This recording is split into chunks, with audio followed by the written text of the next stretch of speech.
વીમા કંપનીના નામે ખોટી ઓળખ આપી ફરિયાદી પાસેથી જૂની પોલિસીના રૂપિયા પરત આપવાના ચાર્જ પેટે લાખો રૂપિયા ટ્રાન્સફર કરાવી ઠગાઈ આચરનાર 3 ઠગોને સાયબર ક્રાઇમે ઝડપી પાડ્યા છે।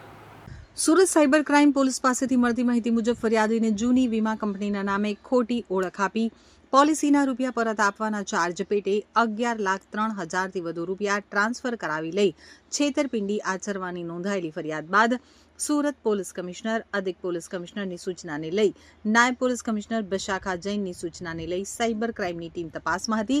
ત્યારે બાતમીના આધારે લાખોની ઠગાઈ આચરનારો ઠગ જેમાં મુજાહિદ કમલ, ધર્મરાજ પાસવાન અને શહાદત અંસારીને ગોવા ખાતેથી ઝડપી પાડી તેમના વિરુદ્ધ કાયદેસરની કાર્યવાહી હાથ ધરી છે।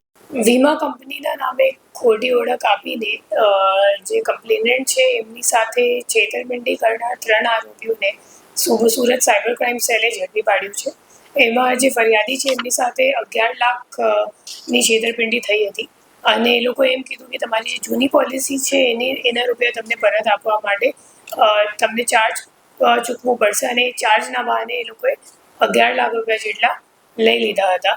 11 લાખમાંથી આશરે 3.5 લાખ રૂપિયા જે અકાઉન્ટમાં ગયા હતા એ ગોવાનું અકાઉન્ટ આવતું હતું અને ગોવા જઈને અકાઉન્ટ હોલ્ડરથી પૂછપરછ કરીને અન્ય 2 આરોપીઓની ઝડપી પાડવામાં આવ્યું છે, જેનું નામ ધર્મરાજ પાસવાન અને મુજાહિદ કમલ કરીને છે। તો એ બંને જણા એમ તો કુરિયર ડિલિવરી વાળાનું કામ કરે છે અને સાઇડ ઇન્કમ માટે એ લોકો અકાઉન્ટનું લેન અને વેચ કરે છે। એ લોકોને દર ટ્રાન્ઝેક્શનનું 2% જેટલું કમિશન પણ મળતું હતું અને એ લોકો પછી અકાઉન્ટ દિલ્હીમાં રહેવાવાળો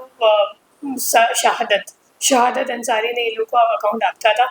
શહાદતને પણ આપણી ટીમ દિલ્હી ખાતેથી ઝડપી પાડ્યું છે। તો ટોટલ આપણે આ ગુનામાં 3 આરોપીઓને અરેસ્ટ કર્યું છે અને જે શહાદત છે એ પછી ઉપર બીજા કોઈને અકાઉન્ટ આપતો હતો, એ પણ કમિશન પેટે કામ કરતો હતો અને શહાદત પણ મેઇન તો ઉબર રાઈડ અને ઓલા વગેરેનું કામ કરે છે। આ આરોપીઓને અત્યાર સુધી કેટલાનો ભોગ બનાવવામાં આવ્યો? અત્યાર સુધીમાં જે આરોપીઓ છે અમે લોકોની સામે હાલ સુધી એક જ અકાઉન્ટ મળ્યું છે, જે ગોવાવાળું અકાઉન્ટ છે, પણ એ લોકો કાયમ રીતે આ અકાઉન્ટનું કામ કરતા હોય છે, પણ હવે તપાસમાં સામે આવશે।